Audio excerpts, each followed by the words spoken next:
তুমি হয়তো লক্ষ্য করে দেখছো কিছুদিন ধরেই কিছু খাবার খেলে তোমার খুব শরীর খারাপ হয়ে যাচ্ছে। তুমি অবাক হয়ে যাচ্ছ, আগে এই খাবারগুলো খেলেই তোমার কোনো প্রবলেম হতো না, কিন্তু ইদানিং এই খাবারগুলো তোমার শরীর আর নিতে পারছে না। এর সাথে সাথে হয়তো মাঝে মাঝেই তোমার পেট খারাপ হচ্ছে, দিনকে দিন স্কিনটা খারাপ হয়ে যাচ্ছে, তোমার মুডটাও পরিবর্তন হতে শুরু করেছে।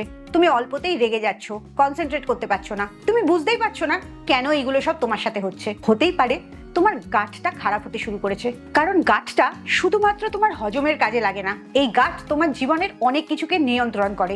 গাটের সাথে ব্রেনের একটা ডাইরেক্ট কানেকশন আছে, সেখানে স্ট্রেসেরও একটা বড় ভূমিকা থাকে। তাই আজকের ভিডিও থেকে জানতে পারবে কোন কোন সিমটমস গুলো তুমি দেখলে বুঝতে পারবে তোমার গাটটা খারাপ হয়ে যাচ্ছে এবং কিভাবে সেগুলো ঠিক করবে। তাই পুরো ভিডিওটা ভীষণ মন দিয়ে দেখো, নিজের গাটটাকে ঠিক করো যাতে তোমার লাইফটা অনেক স্মুথলি চলতে পারে, ওজনটা সহজে কমতে পারে, আর ভুঁড়িটাও যাতে অনেক নিয়ন্ত্রণে থাকে। Welcome to good life with Sukanya. আমি লাইফস্টাইল কারেকশন কোচ। এই কারণে শুধুমাত্র ডায়েট প্ল্যান দেওয়াটা আমার কাজ না, আমি তোমাকে রোজ ছোট ছোট কিছু অভ্যাস পরিবর্তন করে তোমার গোলে পৌঁছাতে সাহায্য করি। তোমার ওজন কমে, ঘুম ঠিক হয়, শরীরের চর্বি কম হয়, ইমোশনাল স্ট্রেস কমে এবং একটা সিস্টেমেটিক লাইফস্টাইলে আসতে পারো। আর এই সবকটাই শুরু হয় আমার 7 ডেজ চ্যালেঞ্জ দিয়ে। তুমি যদি আমার পার্সোনাল গাইডেন্স এই চ্যালেঞ্জটা নিতে চাও, তাহলে এক্ষুনি নিচের নাম্বারে 7 ডেজ চ্যালেঞ্জ লিখে হোয়াটসঅ্যাপ করো। তোমার যখন অল্প বয়স থাকে তখন তোমার জীবনযাপনটা একদম আলাদা থাকে, আর ধীরে ধীরে যখন বয়স বাড়তে থাকে, স্পেশালি 30-এর কাছাকাছি পৌঁছাতে থাকলে তোমার লাইফস্টাইলের জন্য অনেক কটা সমস্যা আসতে থাকে। যেমন স্ট্রেস বেড়ে যায়, খাওয়ার অনিয়ম থাকে, ঘুমের অনিয়ম থাকে, আর এই সব জিনিসগুলোই গাট হেলথটাকে প্রভাবিত করে। তোমার গাটের অবস্থাটা কেরম আছে তার প্রথম লক্ষণটা হচ্ছে তোমার বাওয়েল মুভমেন্টটা নর্মাল আছে কিনা। রোজ পটি যেতে হবে এরকম কোনো মানে নেই, তবে প্রত্যেকটা মানুষেরই একটা সিস্টেম থাকে, তার সেই সিস্টেমটা নর্মালি চলছে নাকি সেটাতে ব্যাঘাত হচ্ছে। আর এই প্রবলেমটাই শুরু হয় তোমার গাট হেলথটা যখন ঠিক থাকে না। তাই তুমি যদি লক্ষ্য করো তোমার বাওয়েল মুভমেন্টটা রেগুলার হচ্ছে না, তাহলে তুমি কয়েকটা পয়েন্টস নোটিস করবে। প্রথমটা হচ্ছে তোমার খাবারে যথেষ্ট পরিমাণে ফাইবার থাকছে কিনা। দ্বিতীয়টা, তুমি সারা দিন ধরে অল্প অল্প জল খাচ্ছ কিনা। 3 নম্বরটা, তোমার হাঁটা চলা কতটা হচ্ছে। 4 নম্বর, তোমার ঘুম ঠিকঠাক হচ্ছে কিনা। আর 5 নম্বর, তোমার মেন্টাল স্ট্রেসটা বেশি হচ্ছে কিনা। এই যে কোনো কারণের জন্যই হতে পারে তোমার বাওয়েল মুভমেন্টটা ইরেগুলার হয়ে যাচ্ছে। এগুলোকে লক্ষ্য করলেই তোমার এই প্রবলেমটা থেকে তুমি বেরিয়ে আসতে পারবে। 2 নম্বর কারণটা লক্ষ্য করে দেখো তো, সকালবেলা তোমার পেটটা একদম পরিষ্কার থাকে, প্লেন থাকে, কিন্তু যত সময় বাড়তে থাকে, বিশেষ করে বিকেলের দিকে তোমার পেটটা অনেকটা বড় হয়ে যায়। তুমি মনে করো রাতারাতি এতটা পেটটা ফুলে গেল। আসলে এই পেটটা কখনোই চর্বির জন্য ফোলে না, সকাল থেকে রাতের মধ্যে অতটা চর্বি জড়ো হয় না, পুরোটাই হয় তোমার পেটটা ব্লোটেড হয়ে গেছে। এই ব্লোটিং এর নানা রকম কারণ থাকতে পারে। হতে পারে কিছু এমন খাবার খেয়েছো যেটা তোমার শরীর হজম করতে পারেনি, কিংবা তোমার কনস্টিপেশন হয়েছে, কিংবা তুমি কোনো কার্বোনেটেড ড্রিঙ্ক খেয়েছো। এই রাতারাতি পেট ফুলে যাওয়াটা তোমার মোটা হওয়ার লক্ষণ না, তোমার গাট হেলথ খারাপ হওয়ার লক্ষণ। এটার জন্য তুমি একটা ডায়েরি মেনটেন করবে। রোজ কখন খাচ্ছ, কতটা খাচ্ছ, কি খাচ্ছ, এটা লিখে রাখবে। এবং রোজ এটাও লিখবে কোন দিন তোমার ব্লোটিং হয়েছে আর কোন দিন হয়নি। কয়েকদিন এটা মেনটেন করলেই তুমি নিজেই বুঝতে পারবে কোন কারণে তোমার এই ব্লোটিংটা হচ্ছে। হতে পারে তুমি বেশি খেয়ে নিচ্ছ কোনো একটা সময়, কিংবা হতে পারে কোনো স্পেসিফিক খাবার যেটা তোমার শরীর এই মুহূর্তে হজম করতে পারছে না, কিংবা এটাও হতে পারে কোনোদিন তুমি স্ট্রেসের মধ্যে খাচ্ছ, তাই খাবারটা শরীর ঠিক করে গ্রহণ করতে পারছে না। তুমি যখন নিজেই নিজের প্রবলেমটা আইডেন্টিফাই করবে, তখন সেটা ঠিক করা ভীষণ সহজ হয়ে যাবে। আর এই পয়েন্টটার থেকেই আরেকটা জিনিস মাথায় রেখে দেবে, ব্লোটিং মানে ওজন বেড়ে যাওয়া বা চর্বি বেড়ে যাওয়া না, ব্লোটিং মানে তোমার গাট হেলথ খারাপ হয়ে যাওয়া। 3 নম্বর লক্ষণ যেটা হতে পারে সেটা হচ্ছে তোমার খুব গ্যাস ফর্ম করে। গ্যাস ফর্ম করাটা আসলে একটা নর্মাল জিনিস, কিন্তু সেটা যদি অতিরিক্ত হয়ে যায় তখন আর সেটা নর্মাল থাকে না। এই গ্যাস ফর্মটা নানা রকম কারণে হতে পারে। হতে পারে তুমি অনেক তাড়াতাড়ি খাবার খাও, তাই খাবারের সাথে তুমি অনেকটা হাওয়াও খেয়ে নাও, সেটাও গ্যাস হিসেবে বেরোতে থাকে। কিংবা তোমার কোনো খাবার ঠিক করে হজম হলো না, বা তুমি খাওয়ার সময় এত তাড়াতাড়ি খেয়ে নিয়েছো খাবারটা ডাইজেশন হতে পারেনি। যে কারণটাই হোক না কেন, সেটা থেকে বেরিয়ে আসার জন্য এখন থেকে খুব শান্ত হয়ে বসে চিবিয়ে চিবিয়ে খাবারটা খাবে। এই ধীরে ধীরে চিবিয়ে খাবার খাওয়ার জন্য তোমার হজমটা মুখ থেকেই শুরু হয়ে যাবে, আর লক্ষ্য করে দেখবে তুমি অনেক কম খেলেও তোমার পেটটা ভরে যাচ্ছে। 4 নম্বর গাট হেলথ খারাপ হওয়ার লক্ষণটা হচ্ছে তুমি খাওয়ার পরই তোমার কিরকম একটা অস্থির লাগে, গলা বুক জ্বালা করতে থাকে। আবার অনেকের রাত্রে ঘুমাতে গেলে অ্যাসিড রিফ্লাক্স হয়, পেটের অ্যাসিডটা মুখের মধ্যে চলে আসে। এই সবগুলোই তোমার গাট হেলথ খারাপ হওয়ার একটা সিগন্যাল। এটাকে ঠিক করার জন্য অবভিয়াসলি তোমার হজমটাকে ভালো করতে হবে, আর বিশেষ করে রাত্রের খাবার এবং তার টাইমটা ঠিক করতে হবে। এখন থেকে রাত্রে ঘুমাবার অন্তত 3 ঘন্টা আগে খাওয়াটা শেষ করবে, আর অবশ্যই সেই খাবারটা যেন প্রোটিন আর ফাইবার বেশি থাকে, কার্বোহাইড্রেট কম থাকে, যাতে ওটা খুব সহজে হজম হয়ে যেতে পারে। আরেকটা কাজ করলে সবচেয়ে ভালো হয়, সেটা হচ্ছে খাওয়ার 15 মিনিট পরে একটুখানি পায়চারি করলে বা হাঁটাচলা করলে, তাহলেও তোমার হজমটা খুব ভালো হবে। এবং এগুলো করার কিছুদিন পরেই দেখবে তোমার অ্যাসিড রিফ্লাক্স, হার্টবার্ন এগুলো অনেকটা কমে গেছে।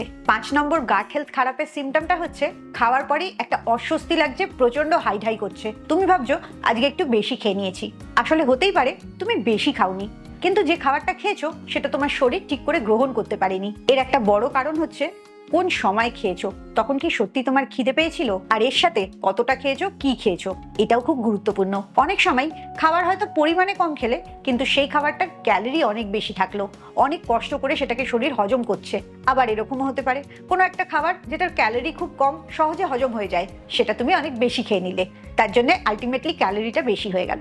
তাই খাবারের অনেক কটা জিনিস লক্ষ্য রাখতে হয়, কি খাবে, কতটা খাবে, কখন খাবে এবং কিসের সাথে কোনটা খাবে। তাই খাওয়ার পর যদি মনে হয় তোমার অনেক বেশি খাওয়া হয়ে গেছে, তাহলে খাবারের এই কটা বিষয় অবশ্যই লক্ষ্য করো। আচ্ছা, তুমি আমাকে কমেন্টে জানাও তো, তুমি কি খাওয়ার সময় খাবারের দিকেই মন দিয়ে খাও, নাকি কারোর সাথে গল্প করতে করতে, টিভি দেখতে দেখতে, মোবাইল দেখতে দেখতে, কিংবা কোনো অফিসের কাজ করতে করতে খাও? এই জিনিসগুলো করার সাথে খাবারটা খেলে খাবারটাকে আসলে ডিসরেসপেক্ট করা হচ্ছে, খাবারটা মন দিয়ে খাওয়াও হচ্ছে না, আর শরীর ওটাকে ঠিক করে গ্রহণও করতে পারছে না। এর ফলটা হচ্ছে দিনকে দিন তোমার গাট ব্যাকটেরিয়াটা খারাপ হয়ে যাচ্ছে, আর ব্রেন হেলথটাও এর জন্য এফেক্টেড হচ্ছে। তাই এবার থেকে যখনই খেতে বসবে তখন শুধু খাবারের দিকেই মন দেবে এবং ধীরে ধীরে চিবিয়ে চিবিয়ে খাবে। 6 নম্বর লক্ষণ হচ্ছে খাবারের ইনটলারেন্স। হতেই পারে কোনো একটা খাবার তোমার সহ্য হচ্ছে না এবং এই কারণে তুমি নিজে থেকেই অনেকগুলো খাবার বাদ দিয়ে দিলে। এই ভুলটা একদম করো না। তার থেকে লক্ষ্য করে দেখো ওই খাবারটা কি সবসময় তোমার টলারেট হচ্ছে না, তুমি যে কোনো দিন খেলেই অস্বস্তি হচ্ছে, কিংবা এরম হতে পারে কোনো একদিন ওই খাবারটা খেয়ে কিছুই হচ্ছে না, আবার অন্য একদিন ওই খাবারটা খেয়ে তোমার হজম হচ্ছে না। আবার এটাও হতে পারে যে খাবারটা তুমি দুপুরবেলা খেলে ঠিকঠাক হজম হচ্ছে, সেই খাবারটাই রাত্রিবেলা খেলে আর হজম হচ্ছে না। এই প্রবলেমগুলো তোমাকে নোটিস করতে হবে। তুমি কখনোই সেই জায়গায় 10টা খাবার বাদ দিয়ে দেবে না, কারণ তুমি যে খাবারগুলো বাদ দিয়ে দিচ্ছ সেই খাবারের যে পুষ্টিটা আছে সেটা তোমার শরীর পাচ্ছে না, এর জন্য নিউট্রিশনের ঘাটতি হচ্ছে এবং তোমার ওজনটা, ভুঁড়িটা আরো বাড়তে থাকছে। তাই খাবারের সাথে শরীরের কানেকশনটা বোঝা অনেক বেশি জরুরি। 7 নম্বর লক্ষণটা একটু গুরুত্বপূর্ণ। তোমার যদি বারবার ডায়রিয়া হয়, স্টুল থেকে রক্ত বেরোয় বা পেটের নানা রকম প্রবলেম চলতে থাকে, তাহলে কোনো ভিডিও দেখে টিপস নেওয়ার চেষ্টা করবে না, সরাসরি ডাক্তারের কাছে যাবে এবং এক্সামিন করে ডাক্তার যা গাইড করবে সেটাই ফলো করার চেষ্টা করবে। কারণ কোনো জিনিসই বেশি হয়ে যাচ্ছে মানে ওটার টিপসে কাজ হবে না, ওটার জন্য স্পেশালাইজড গাইডেন্স দরকার পড়বে। তোমার যদি দেখো স্কিনটা খারাপ হয়ে যাচ্ছে, নানা রকম ফোড়া ফুসকুড়ি হচ্ছে, তাহলেও হতে পারে তোমার গাট হেলথটা খারাপ হয়ে যাচ্ছে। কারণ গাট খারাপ হওয়া মানেই তোমার হেলথ খারাপ হওয়া, ইমিউনিটি সিস্টেম খারাপ হওয়া, এবং এর প্রভাবটা সরাসরি স্কিনের ওপরে পড়ে। এই ক্ষেত্রে তোমার সবচেয়ে প্রথম কাজ হচ্ছে মিষ্টি খাওয়া, প্যাকেটে খাবার খাওয়া, তেলে ভাজা খাওয়া, এগুলোকে বন্ধ করে দেওয়া। আর খাবারের মধ্যে রোজ প্রাকৃতিক খাবার রাখার চেষ্টা করা, যেগুলো কম রান্না করা হচ্ছে, আসল যে খাবারটা সেটাকে দেখে বোঝা যাচ্ছে। এইভাবে তুমি যখন ব্যালেন্সড আর হেলদি খাবার খাবে, ধীরে ধীরে দেখবে তোমার গাটটা ভালো হচ্ছে, আর এই কারণে স্কিনটাও ভালো হতে থাকছে। তোমার গাট হেলথটা কেমন আছে সেটা তুমি নিজেই নিজেকে জিজ্ঞেস করবে। আয়নার সামনে দাঁড়াবে, দাঁড়িয়ে নিজেকে জিজ্ঞেস করবে আমার পেটটা আজকে কিরম ফিল করছে, পেটের ভেতরটা কি বলছে। দ্বিতীয় প্রশ্ন করবে আমার এনার্জিটা আজকে কিরম ফিল হচ্ছে, আমি কি এনার্জেটিক আছি নাকি ড্রাউজি লাগছে। আর 3 নম্বর প্রশ্নটা নিজেকে করবে আমার বাওয়েল মুভমেন্টের হ্যাবিটটা কিরম আছে, আমার কি পটিটা পরিষ্কার হয়, নিয়মিত হয়, নাকি সেটা অনিয়মিত হয়, বেশিরভাগ দিনই হয় না, কনস্টিপেশন হয় বা আইবিএস হয়। এই 3টে প্রশ্ন যখন নিজেকে করবে তার উত্তরেই বুঝতে পারবে তোমার গাট হেলথটা এখন কোন অবস্থাতে আছে। গাট হেলথ খারাপ হওয়ার 9 নম্বর লক্ষণটা হচ্ছে তোমার প্রচন্ড ক্রেভিং হবে, বিশেষ করে বিকেল থেকে সন্ধ্যে রাত্রের মধ্যে প্রচন্ড মিষ্টিযুক্ত খাবার খেতে ইচ্ছে হবে, জাঙ্ক ফুড খেতে ইচ্ছে হবে, ভাজা খেতে ইচ্ছে হবে। এগুলো হলেই বুঝতে পারবে তোমার গাটটা খারাপ হয়েছে এবং তোমার ইমোশনাল স্ট্রেস হয়েছে। কারণ সবসময় গাটের সাথে ব্রেনের কানেকশন আছে। তোমার গাট খারাপ হলে ব্রেন ঠিক করে কাজ করতে পারে না, আবার যখন ব্রেন ফগ হয়, ব্রেনটা ঠিক থাকে না, তখন গাটটাও খারাপ হতে থাকে। আর এই দুটো লক্ষণই হচ্ছে তোমার প্রচন্ড ক্রেভিং বেড়ে যাওয়া। এই ক্রেভিংটা তোমার দুর্বলতা না, তোমার গাট আর ব্রেনের কন্ডিশনটা ঠিক নেই তাই হচ্ছে। তখন তোমার নিজেরই নিজেকে জিজ্ঞেস করতে হবে আমার গাট কি চাইছে, আমার ব্রেন কোন জিনিসটাকে খুঁজছে, এবং যেটা চাইছে সেটার উপরে তোমাকে কাজ করতে হবে।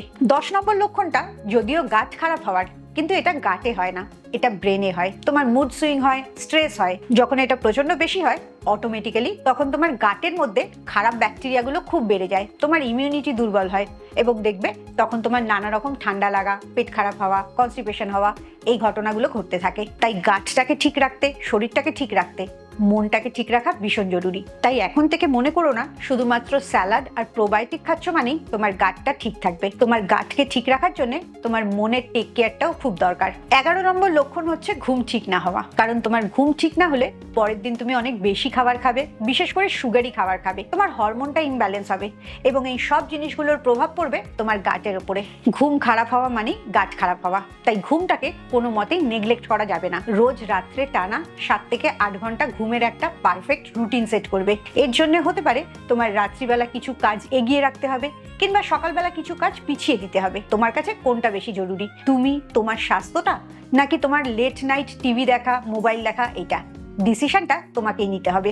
12 নম্বর পয়েন্টটা গাট হেলথ খারাপ হওয়ার শুধু একটা না, একটা বলতে পারো বডির ইকোসিস্টেমের। যেমন তোমার খাওয়ার পর বিকেলবেলা ব্লোটিং হতে থাকে, বাবেল মুভমেন্টটা ঠিক করে হয় না, তোমার অনেক খাবার খেলেই অ্যালার্জি হয়, খাবারটা ঠিক করে হজম করতে পারো না, ঘুমটা ঠিক করে হয় না, স্ট্রেস লেভেল অনেক বেশি থাকে আর এনার্জিটা কম থাকে। এই প্রত্যেকটা জিনিসই সরাসরি তোমার গাটকে প্রভাবিত করে এবং সেটাকে নষ্ট করে। আর এটাকে ঠিক করার জন্য একটা হেলদি লাইফস্টাইলে আসা ভীষণ দরকার। আর সবচেয়ে প্রবলেমেটিক হচ্ছে তুমি শোনার পরই মনে করো কালকে থেকে সবকিছু ঠিক করে ফেলবে। যখন সবকিছু ঠিক করার চেষ্টা করো তখন কোনো কিছুই ঠিক হয় না। আসলে ঠিক করাটা খুব ছোট ছোট স্টেপে এগোতে হয়। আর তার জন্যই আমার 7 ডেজ চ্যালেঞ্জে, যেখানে আমি কিছু ছোট ছোট অভ্যাস পরিবর্তন করাই, সেখানে দেখা যায় 7 দিনেই ম্যাজিক্যাল রেজাল্ট হচ্ছে। তুমিও যদি আমার পার্সোনাল গাইডেন্সে এই চ্যালেঞ্জটা জয়েন করতে চাও তাহলে এক্ষুনি এই নিচের নাম্বারে 7 ডেজ চ্যালেঞ্জ লিখে হোয়াটসঅ্যাপ করো। তুমি এখন প্রশ্ন করতেই পারো, তাহলে আমাকে একটা গাট ডিটক্স করার জলের রেসিপি দাও।